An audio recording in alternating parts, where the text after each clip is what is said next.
நெட்டூர் தூய இருதய அன்னை ஆலயம் ஆண்டு பெருவிழா நற்கருணை பவனி. ஏராளமான கிறிஸ்தவர்கள் பங்கேற்பு. தென்காசி மாவட்டம் ஆலங்குளம் அருகே நெட்டூர் தூய இருதய அன்னை ஆண்டு பெருவிழா கடந்த செப்டம்பர் 5ஆம் தேதி கொடியேற்றத்துடன் தொடங்கியது.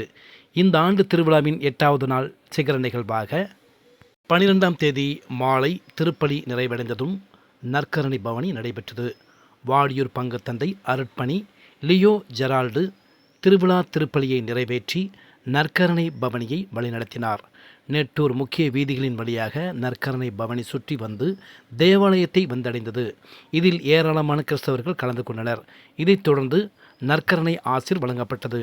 இதற்கான ஏற்பாடுகளை நெட்டூர் தூய இருதய அன்னை ஆலயம் பங்கு தந்தை அருட்பணி சிலுவை அடிமை தலைமையில் உதவி பங்கு தந்தை அருட்பணி மைக்கேல், தொன்போஸ்கோ இல்லம் தந்தை அருட்பணி விக்டர் மற்றும் அருட்சகோதரிகள், இறை மக்கள், ஊர் நாட்டாமைகள், இளைஞர்கள், இளம்பெண்கள், சபை மக்கள் செய்திருந்தனர்.